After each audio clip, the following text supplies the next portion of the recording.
Hey there, community. We are here at Red Hat Summit 2024, and I'm here again with Michael OLeary. Michael, how are you doing? I'm doing good, thanks, Jason. And so we talked about an automation journey, but now I want to talk about just community in general. And I know that you're not just involved with the Kubernetes user group in Boston. You actually lead that, right? Right. A couple of years ago, I noticed that the Kubernetes community in Boston had gone dormant after COVID. So I took it upon myself to sort of revive the community, and we regrew the community. Now we meet every month or two, and we have 60 or 70 people that come to our events, mostly engineers, to talk about technology, talk about Kubernetes. So that's sort of my main way that I contribute to the community. Okay. And so what is first of all, what does the leadership of that look like?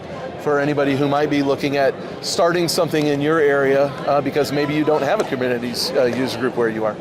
Yeah, I mean, if you're in the Boston area, you're welcome to join us. But if you're not, and you want to get started in the community, the first thing I would recommend is to check out the local meetup groups or check out the CNCF local chapters in your area and go along, join, talk to some folks that are local to you and get to know people. And then if you're interested in leading that sort of effort, reach out to someone that's done it before and ask them their challenges. I'm happy to share mine. Yeah, please. If you like. Please, yeah. The top three challenges on the leadership side of things. Okay, cool. So my day job is as an engineer, right? So I've never done certain things that made me uncomfortable. For example, asking for money for sponsors, asking other companies to allow you to host a meetup with a physical office space, or asking people to present. And I thought that the biggest challenge would be asking for money, because it's something that I wasn't comfortable doing. Yeah. Turns out that's the easiest thing for me to do. I'm really confident now with approaching other companies and saying, hey, are you interested in sponsoring buying food and drinks for a meetup, once a month? Yeah. Turns out the biggest challenge for me was hosting space, but fortunately Google in the Boston area have said, you're welcome to meet at our offices, and the Google offices are really great. So yeah, that challenge is solved for now. Nice. Yeah, I'm like, I do not like the cold call process for anything, whether it's sales or whatever. I had this horrible job in college. It was working for a company that just called people and asked to verify all their personal information. And it was awful.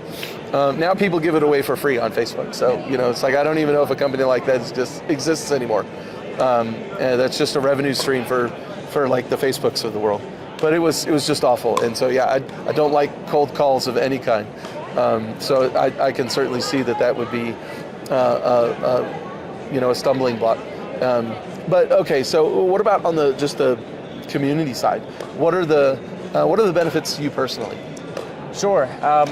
I would say that running a meetup group or attending a meetup group has 3 or 4 big benefits, and I wouldn't say that a meetup group will necessarily 100% fulfill any of these goals for you, but it will touch each one of them. So one of them is personal networking. If you're young in your career, or even if you're pretty established in your career, there's always networking that you can do. There's people that you can meet, and whether it's you're looking for a job, you're looking to hire, right? Those are the 2 most common reasons people like to do networking, or just learn.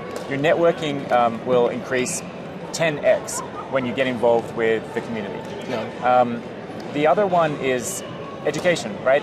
At every event, we have 3 expert speakers, and so if you just go along as a passive attendee and listen to the talks, you're guaranteed to learn something about Kubernetes, in my case, every single time.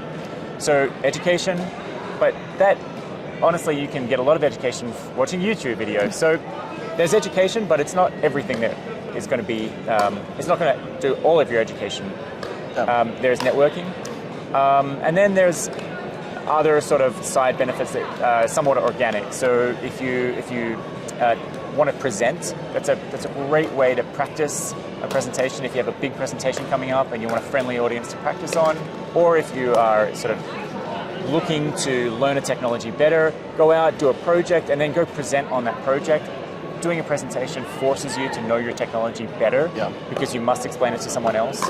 And of course, if you get involved in the community as an organizer, there's a couple of other benefits, because you increase your confidence, or that circle of competence that you have as a person increases.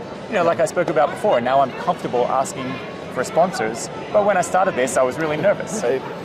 Yeah, and for me, the education part, being in person, is huge. Because I do learn on YouTube, I learn on LinkedIn Learning and all those things.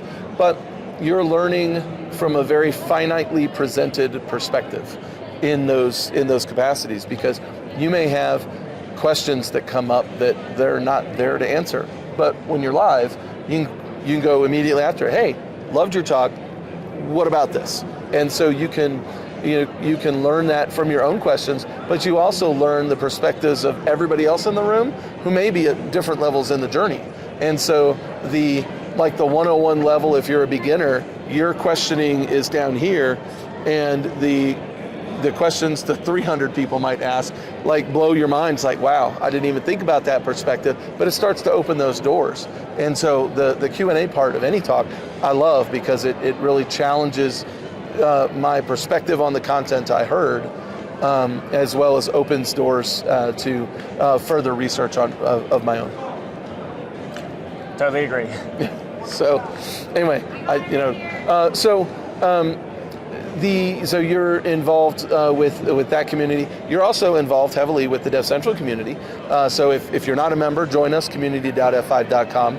You are a prolific author on the DevCentral platform, and so it's obviously it's not a requirement of your job to do that. So what motivates you to contribute content to DevCentral? So here's my best piece of advice for young engineers. Every time you take a new challenge on, write it up, write a short article, share it, whether it's on F5's website, devcentral.f5.com, or if it is on your own sort of personal blog. I have a personal blog that I practice on, right? Yeah. Writing an article forces you to know your technology better, but it also forces you to share that knowledge with others, and it builds a personal brand. So there's, again, 2 or 3 or 4 benefits, not just for other people, but for yourself as well. So I'm a big believer in writing articles and sharing them. Well, and we are certainly thankful for them, because they're always well thought out and useful to the community. So we're always appreciative of that. So I think that's it. Thank you, Michael, for joining me. Hopefully you're enjoying Red Hat. I am. I'm just sort of smiling to myself because we're watching pickleball, and we can see the ball. You can see Jason and myself watch balls fly left and right. Yeah. So it's a lot of fun here at the Red Hat Summit. Yeah. Now, I don't know if you've made it over to the puppy petting, but that line looked incredibly long. The bleachers here at pickleball, not so bad. So, all right, that's it. Take care. We'll see you out there in the community.